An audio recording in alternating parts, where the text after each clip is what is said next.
நண்பர்களே, இந்த அலங்காரத்தை கலர் பேப்பர் என்று நினைக்க வேண்டாம்.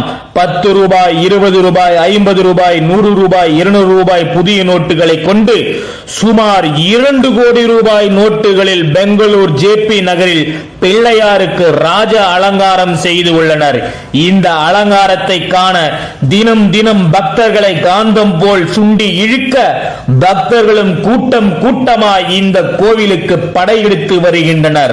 அந்த அளவுக்கு பக்தர்களின் கண்களுக்கு இந்த அலங்காரம் விருந்து படைத்துள்ளது. நண்பர்களே, சுமார் 150 நபர்கள் 25 நாட்கள் இந்த அலங்காரத்தை அலங்கரித்து உள்ளனர். நண்பர்களே, இந்த அலங்காரத்தை வரும் 24/9/2023 வரை காணலாம் என்று கோவில் நிர்வாகம் அறிவித்து உள்ளனர்.